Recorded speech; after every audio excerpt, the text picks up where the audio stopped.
자꾸 물건을 떨어뜨리시나요? 손에 힘이 빠지는 진짜 원인 7가지. 본 대본에 등장하는 사례는 이해를 돕기 위한 가상의 컴파젓 사례이며 특정인의 실제 경험이 아닙니다. 컵을 들었는데 갑자기 손에서 스르륵 미끄러진 적 있으신가요? 병뚜껑을 열려고 하는데 예전처럼 힘이 확 들어가지가 않으시죠? 젓가락으로 반찬을 집으려는데 자꾸 놓치게 되시고요. 이런 경험 있으셨나요? 많은 분들이 이걸 그냥 나이가 들어서 그렇지 하고 넘기십니다. 저도 진료실에서 그런 말씀을 정말 많이 듣습니다. 그런데요, 손에 힘이 빠지는 증상은 단순한 노화가 아닐 수도 있습니다. 우리 몸이 보내는 신호일 수 있거든요. 그리고 이 신호 중에는 며칠 안에 병원에 가도 괜찮은 것도 있지만 지금 당장 응급실로 가야 하는 것도 있습니다. 오늘 그 차이를 정확히 알려드립니다. 오늘은 손에 힘이 빠지는 진짜 원인 7가지를 하나씩 짚어드리고 언제 병원에 가야 하는지 그리고 어떻게 예방할 수 있는지까지 전부 알려드리겠습니다. 끝까지 보시면 오늘부터 내 손의 신호를 다르게 보시게 될 겁니다. 댓글로 남겨주세요. 여러분은 어떤 증상을 느끼셨나요? 원인: 목 디스크 경추 신경 압박. 첫 번째 원인은 목 디스크입니다. 목뼈 사이에 있는 디스크가 튀어나오거나 눌리면 그 안을 지나가는 신경이 압박을 받습니다. 그런데 이 신경이 어디로 가느냐 하면 바로 팔과 손으로 뻗어나갑니다. 그래서 목에 문제가 생기면 정작 아픈 곳은 목이 아니라 손일 수 있는 겁니다. 목이 아니라 손이 먼저 신호를 보낸다. 실제로 60대 후반의 한 어르신은 몇 달 동안 젓가락질이 자꾸 서툴러진다고 하셔서 오셨는데 정작 목 통증은 거의 없으셨습니다. 검사해보니 목 디스크가 신경을 누르고 있었던 거였죠. 이런 경우 특징이 있습니다. 목을 뒤로 젖히거나 옆으로 돌릴 때 팔로 저릿한 느낌이 뻗어나가고 손가락 끝에 감각이 둔해지는 경우가 많습니다. 목을 젖힐 때 팔이 저릿하다면 이럴 때는 정형외과나 신경외과에서 목 엑스레이나 MRI 검사를 받아보시는 게 좋습니다. 초기에는 물리치료나 약물치료로 충분히 좋아지는 경우가 많으니 너무 걱정하지 않으셔도 됩니다. 손목 터널 증후군, 정중신경 압박. 두 번째는 손목 터널 증후군입니다. 손목 안쪽에는 손목 터널이라는 좁은 통로가 있는데 이 안으로 정중신경이 지나갑니다. 이 신경이 눌리면 엄지와 검지, 중지 쪽의 힘이 눈에 띄게 약해집니다. 엄지검지가 유독 약해진다면, 그래서 컵을 잡을 때 엄지와 검지에 힘이 잘 안 들어가서 놓치게 되고 젓가락으로 작은 반찬을 집는 것도 어려워지는 겁니다. 집안일을 많이 하시는 70대 여성분이 있었는데 밤에 손이 저려서 잠에서 깬다고 하셨어요. 낮보다 밤에 증상이 더 심해지는 게 손목 터널 증후군의 아주 전형적인 특징입니다. 밤에 더 저리다면 손목을 의심하세요. 치료는 손목 보호대 착용부터 시작해서 심하면 간단한 주사 치료나 수술까지 다양합니다. 초기에 발견하면 보호대만으로도 많이 좋아지니 손목을 혹사시키는 집안일을 하실 때는 중간중간 손목을 쉬어주시는 게 중요합니다. 댓글로 알려주세요. 밤에 손이 저리신 적 있나요? 뇌졸중 전조 증상. 세 번째는 오늘 영상에서 가장 중요하게 말씀드리고 싶은 부분입니다. 바로 뇌졸중의 전조 증상입니다. 앞서 말씀드린 목 디스크나 손목 터널 증후군은 서서히 진행됩니다. 그런데 뇌졸중은 다릅니다. 갑자기 순식간에 옵니다. 천천히가 아니라 갑자기. 다음과 같은 증상이 갑자기 함께 나타난다면 이건 절대 지켜보시면 안 됩니다. 첫째, 갑자기 한쪽 손에 힘이 빠집니다. 물건을 들고 있다가 갑자기 뚝 떨어뜨리게 됩니다. 둘째, 말이 어눌해집니다. 하고 싶은 말이 잘 안 나오거나 발음이 새는 느낌이 듭니다. 셋째, 얼굴 한쪽이 처집니다. 웃을 때 한쪽 입꼬리만 안 올라가는 느낌입니다. 넷째, 다리에도 힘이 없어집니다. 걷다가 한쪽 다리가 휘청거립니다. 이걸 쉽게 기억하는 방법이 있습니다. 바로 FAST입니다. F는 페이스, 얼굴이 처지는 것. 어느 남, 팔에 힘이 빠지는 것. S는 스피치, 말이 어눌해지는 것. 그리고 T는 타임, 시간입니다. F, A, S, T 얼굴, 팔, 말, 그리고 시간. 왜 시간이 그렇게 중요하냐면요. 뇌졸중은 골든타임이라는 게 있습니다. 증상이 시작된 후 일정 시간 안에 병원에 도착해서 치료를 받아야 막힌 혈관을 뚫는 치료를 받을 수 있습니다.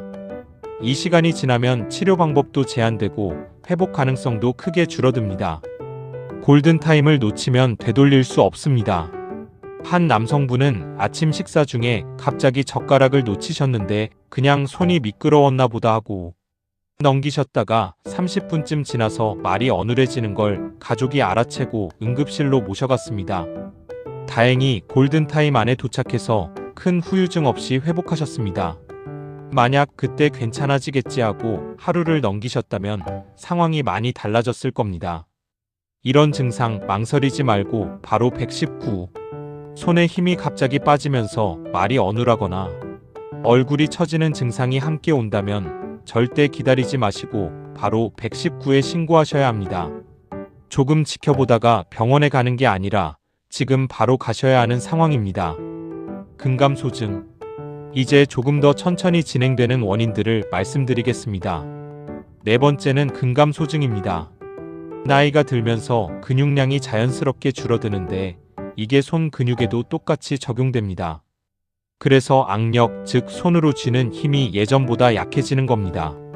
흥미로운 사실이 있는데 여러 연구에서 악력이 약한 분들이 그렇지 않은 분들보다 전반적인 건강 상태나 수명에도 차이가 있다는 결과들이 나오고 있습니다.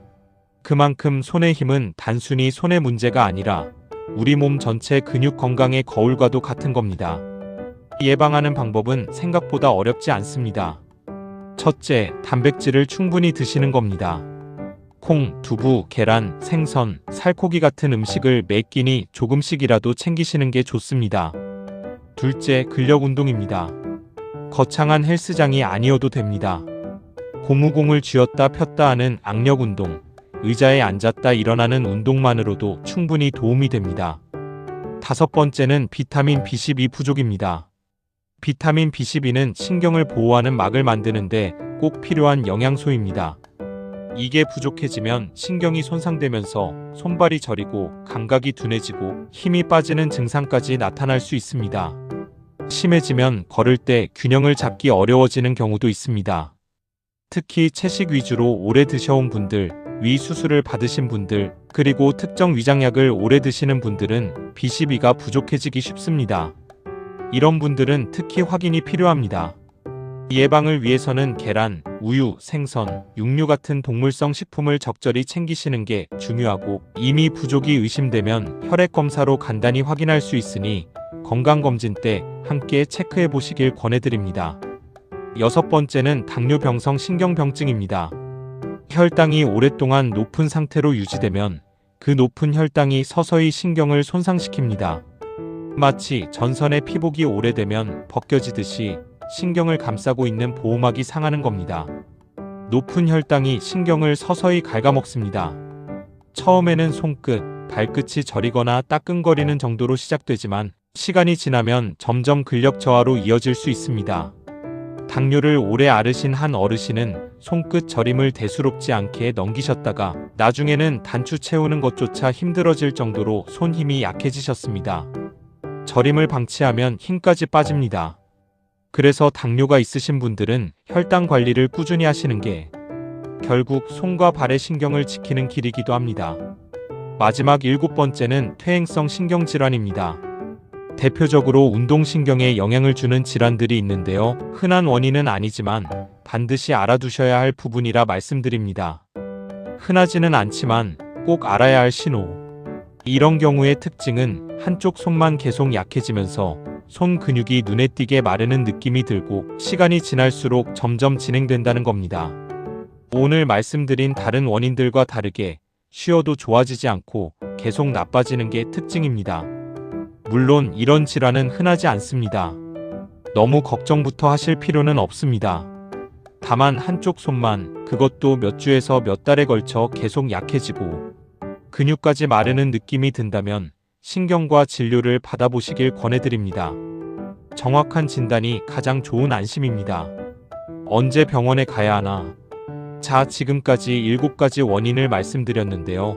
그럼 어떤 경우에 병원에 가야 하는지 정리해드리겠습니다. 첫째, 갑자기 힘이 빠졌다면, 특히 한쪽만 심하다면 절대 지체하지 마시고 바로 병원 필요하면 119입니다. 둘째, 얼굴이 처지거나 말이 어눌한 증상이 함께 온다면 역시 응급 상황입니다. 셋째, 서서히지만 점점 심해진다면, 손 근육이 눈에 띄게 줄어든다면, 그리고 몇 주 이상 증상이 계속된다면 이런 경우는 응급은 아니지만 미루지 마시고 가까운 시일 내에 진료를 받아보셔야 합니다. 망설임보다 확인이 낫습니다. 며칠 지나면 괜찮아지겠지 하고 미루시는 분들이 정말 많으신데 원인을 빨리 찾을수록 치료도 훨씬 수월합니다.